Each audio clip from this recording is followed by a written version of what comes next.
What is up guys, Ruro here, and today I want to talk a little bit about ADHD, and what I meant by a little bit, I mean quite a lot of it. Anyways, for those who don't know what ADHD stands for, it is Attention Deficit Hyperactivity Disorder. We will most likely think of it like this.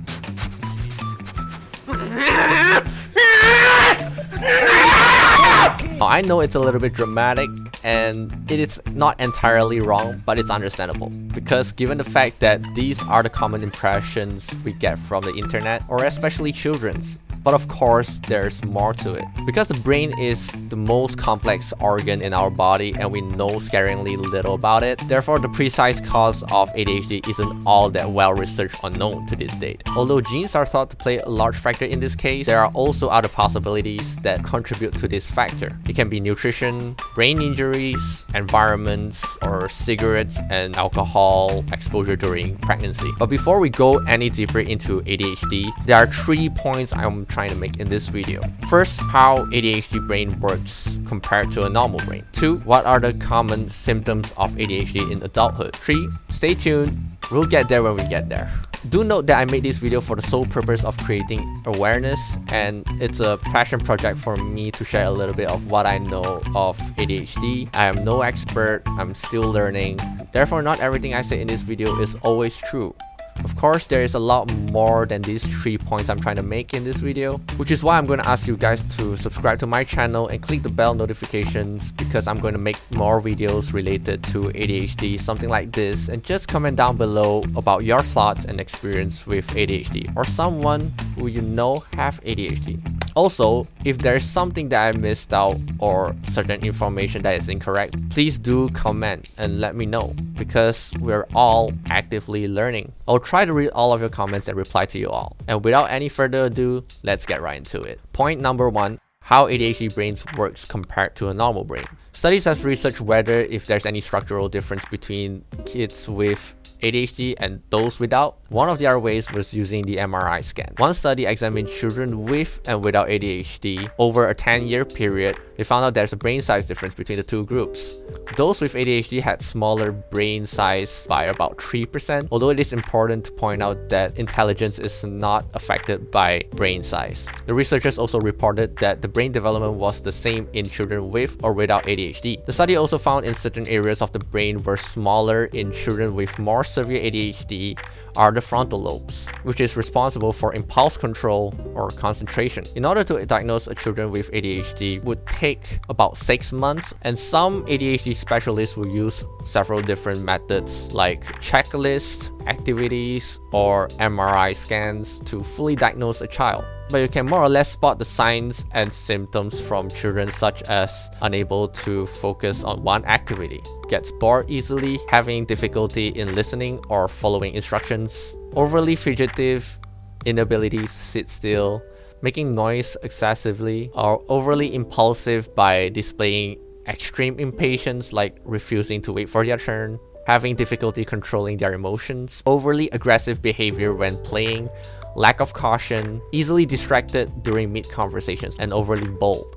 Experts have also identified that there are actually 3 types of ADHD based on the main symptoms. Inattention side, the impulsivity and hyperactivity. The last one is the combination of both. Unfortunately, there is no cure for ADHD, so it is necessary to treat it in order to improve their quality of life, especially during early childhood.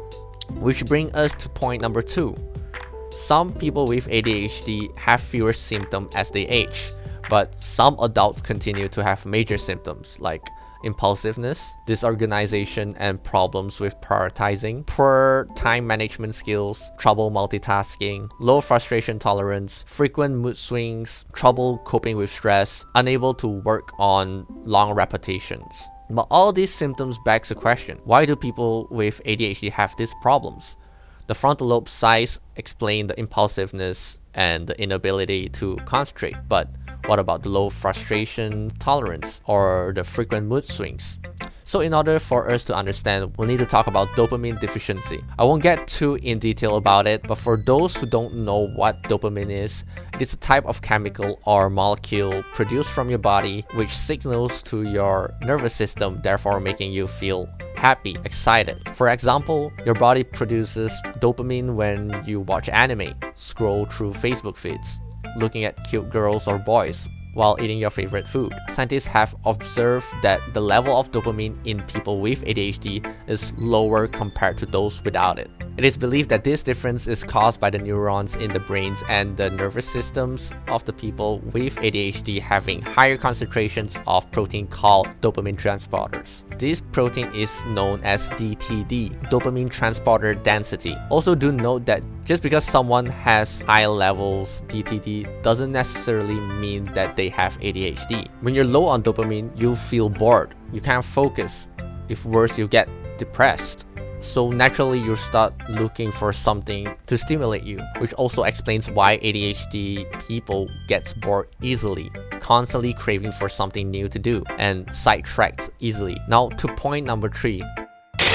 Sorry for interrupting this video, but I just wanted to say that this segment is a little bit more personal because I know that not everyone with ADHD has the same problem. Everyone struggles differently. So this segment is more towards sharing rather than facts and information.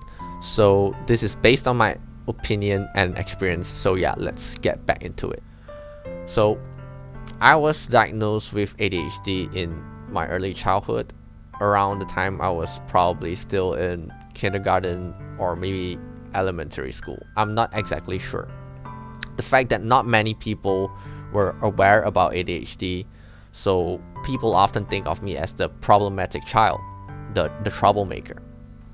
No one really wants to talk to me. No one really wants to hang out with me. I was told that I was too destructive and I'm going to hurt others. I felt hated when I was a kid. Later in life, I received common comments like, why are you so weird? Why are you so inconsistent? Why can't you just finish such a simple task? Did you really try your best? Is this your best? Wow. Which made me start to question myself, did I really not try my best? Even after putting in so many painful hours of work, am I actually useless? I started to be afraid to try new things. I constantly second doubting myself in whatever things that I do. You might wonder why my mother didn't let me take medications since I was diagnosed. But back in those days, we are very skeptical when it comes to taking medications like this. There will be a lot of rumors and judgment from other people whenever a child is taking this kind of medicine, which creates a lot of fear whenever a parent is forced to make this kind of decision. Our understanding of ADHD was very little. In my case, my obvious symptom was just hyperactivity due to me unable to sit still and being noisy and all. At some point, I thought I actually outgrown my ADHD because I was just able to control myself better compared to when I was a kid. But I was very wrong, and just because of my lack of understanding, there are a lot of little issues in my life that were left unseen or untreated, which leads to many burnt bridges or failure and misunderstanding. But enough of my story. I don't want this segment to be all about me feeling like a victim, because this is not the point. The point that I'm trying to make in this video is that this kind of situation doesn't just apply to ADHD. It could apply to depression, bipolar, Asperger's, and many other disorders that are quite difficult to identify within a person. I'm not trying to make this video victimizing ourselves, but to rather understand ourselves better so that we don't let these type of negative comments affect us. Not that we shouldn't care about others' opinion, but we should also know that these kind of comments do not define who we are, and we should actively try to improve ourselves every day. As I'm learning and trying to improve each day, I hope that in future I will be able to make more informative and better quality videos Honestly, I didn't even think this video is possible. As some of you guys who have watched my older content, you guys will find that my video was very inconsistent. I was always struggling with uploading frequently. But now that I started taking medication, I found myself able to work on my passion, which is making YouTube content, without feeling demotivated or distracted and just fall out halfway. By no means it's 100% easier, but it's definitely helped me to focus better to actually get this video done. Anyways, thank you guys for watching this video. If you guys find this video helpful, relatable, or interesting, again, please consider subscribing and comment whatever you like. Ask me anything so that I'll be able to actively engaging with you guys and update y'all about future content or whatsoever.